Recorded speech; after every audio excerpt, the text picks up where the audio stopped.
Union Executive consists of Prime Minister, President, Vice President, Council of Ministers, Attorney General of India. Article 52 to 78 of the Indian Constitution in Part 5 deals with the Union Executive. Emoluments, allowances and privileges of the President determined by Parliament. He acts as a symbol of unity, integrity and solidarity of nation. He is the first citizen of India. He is the head of state. Election of President. Following are the members who participate in the election of the President. First, elected members of both houses of Parliament. Elected members of Legislative Assembly of States. Elected members of UT of Delhi and Puducherry. Where the assembly is dissolved, the members cease to be qualified to vote in presidential election. All matters of election of President is inquired and decided by Supreme Court. If election of a person as a President is declared void by Supreme Court, act done by him before such declaration will remain valid and in force. Qualification, oath and conditions. Qualification. He must be citizen. He must have completed his 35 years. He must be qualified for election of member of Lok Sabha. He should not hold office of profit. Nomination must be subscribed by at least 50 electors as proposers and 50 electors as seconders. Every candidate has to make security deposit of 15,000 in RBI. Security deposit may be fortified if candidate fails to secure 1/6 of votes polled. Oath and affirmation. The oath and affirmation is given by the Chief Justice of India. In his absence, senior-most judge of the Supreme Court gives the oath and affirmation to the President. President says, first, to faithfully execute office. Second, to preserve, protect and defend the Constitution and law. Third, devote himself to service and well-being of people of India. Conditions. First, he should not be member of either House of Parliament or State Legislature. Second, he should not hold any office of profit. 3. He is entitled to use his official residence, Rashtrapati Bhavan. 4th, he is entitled to emoluments, allowances and privileges determined by Parliament. 5th, his emoluments and allowances cannot be diminished during his term. He is immune from any criminal proceedings. After giving 2 months' notice, civil proceedings can be instituted against him. Term, impeachment and vacancy. Term. He can resign by addressing resignation to Vice President. He can hold office beyond 5 years. He is also eligible for re-election. Impeachment. He can be impeached for violation of Constitution. It can be initiated in either House of Parliament and it must be signed by 1/4 member of House and 14-day notice must be given to him. Impeachment resolution passed by 2/3 of total membership of that House and that happens in the both houses. Impeachment is a quasi-judicial procedure. First, nominated members of either House can participate in impeachment. Second, elected members of Legislative Assemblies of State and UTs of Delhi and Puducherry do not participate. Vacancy. Vacancy can occur in following ways. First, expiry of tenure. Second, resignation. Third, removed by impeachment. Fourth, in case of death. Fifth, otherwise. For example, disqualify or election declared void. If office falls vacant by resignation, removal, death or otherwise, then election to fill vacancy should be held within 6 months. Newly elected President remain for full term of 5 years. Vice President act as a President until new President is elected. In case office of Vice President is vacant, Chief Justice of India act as a President. In case of office of Chief Justice of India is also vacant, then senior-most judge of Supreme Court act as a President. Powers and functions of President. First, executive powers. All executive action is taken in his name. Second, he can make rules specifying manner and execution of his name authentication. Third, he can make rules for convenient business of union government and allocation of it among ministers. Fourth, he appoints PM and other ministers. They hold office during his pleasure. Fifth, he appoints Attorney General of India, who holds office during the pleasure of the President. Sixth, he appoints CAG, Governor, Chief Election Commissioner and other election commissioners, etc. Seventh, he can get information of work from Prime Minister. Eighth, he can appoint commission for SCs, STs and OBCs. Ninth, he can appoint interstate council. 10th, he administers union territories. 11th, he can declare any area as a scheduled area and also has power to administer scheduled areas and tribal areas.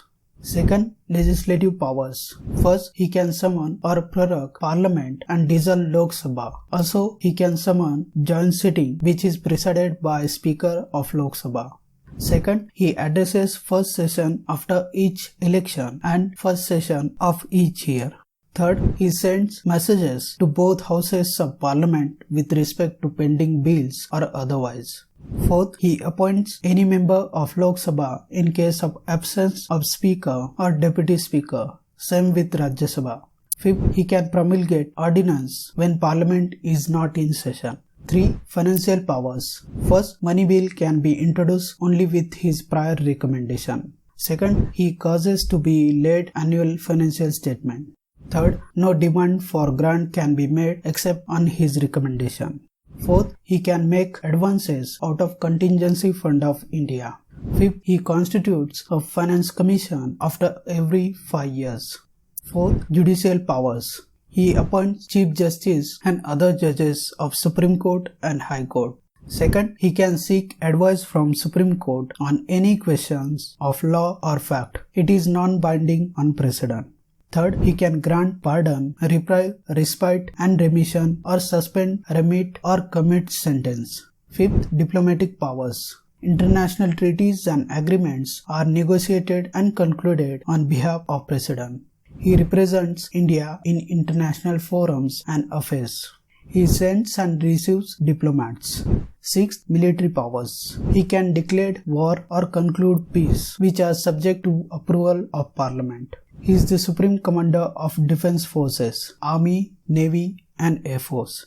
He appoints Chiefs of Army, Navy and Air Force.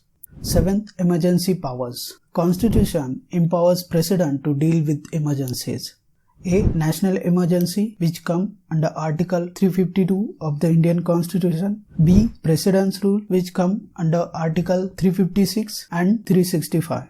C. Financial emergency which comes under Article 360 of the Indian Constitution. Veto powers of President. When Parliament passes bill and that bill presented before President for his assent, he has 3 alternatives under Article 111. First, give his assent. Second, withhold his assent. Third, return the bill for reconsideration. Veto powers can be classified into 4 types. First, absolute veto, withholding of assent. Second, pocket veto, overridden of higher majority. 3. Suspensive veto, overridden of ordinary majority. Fourth, qualified veto, no action on bill. President of India vested with 3 veto powers. First, absolute veto. When President withholds his assent to the bill passed by the Parliament, that bill ends and does not become act. Usually exercised in 2 cases. First, private member's bill. Second, government's bill when cabinet resigns. In 1954, Dr. Rajendra Prasad withheld PEPSU appropriation bill. In 1991, R. Venkataraman withheld salary allowances and pension of members of parliament amendment bill. Second, pocket veto. President neither ratifies nor rejects nor returns the bill, but simply keeps bill pending for an infinite time period. Pocket veto of Indian President is bigger than the American President. In USA, he has to return the bill for reconsideration within 10 days. In 1986, JLC used pocket veto with respect to Indian Post Office Amendment Bill. Third, suspensive veto. President uses this veto when he returns a bill for reconsideration. Again, the bill passed by the Parliament with or without amendment and presented before President, then it is obligatory for President to give his assent to bill.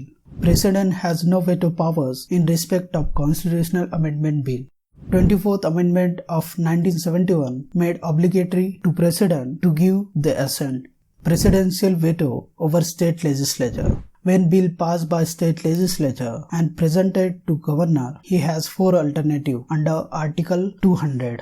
First, may give his assent to bill. Second, may withhold his assent. Third, may return the bill. Fourth, may reserve the bill for consideration of President. When the bill reserved by Governor for consideration of President, he has 3 alternatives under Article 201 of the Indian Constitution. First, give his assent. Second, withhold his assent. Third, direct Governor to return the bill. Ordinance making power of President under Article 123 of the Indian Constitution. Article 123 empowers President to promulgate ordinances during recess of Parliament. Ordinance has same force and effect as an act of Parliament. He can promulgate ordinance only when both houses of Parliament or either house of the Parliament is not in session. His powers to legislate by ordinance is not parallel powers to legislation. President's satisfaction can be questioned in court on grounds of malafide. His ordinance-making powers is coextensive as regards all matters except duration with the law-making powers of President. Ordinance must be laid before both houses when it reassembles, and if approved by both, then becomes act. If no action is taken, then ceases to operate on expiry of 6 weeks from reassembly of Parliament. This means maximum life of ordinance is 6 months and 6 weeks. Ordinance may modify or repeal any act of Parliament or another ordinance. It can alter, amend tax law. However, it cannot be issued to amend Constitution. Pardoning power of President under Article 72 of the Indian Constitution. First, pardon. It removes both sentence and conviction completely. Second, commutation. Changing the form of punishment into lighter form. Death sentence commute into imprisonment. Third, remission. Reducing period of sentence without changing its character. Fourth, respite. Avoiding lesser sentence due to some special fact. Fifth, reprieve. Stay of execution of sentence temporary. Convict get time to seek pardon or commutation.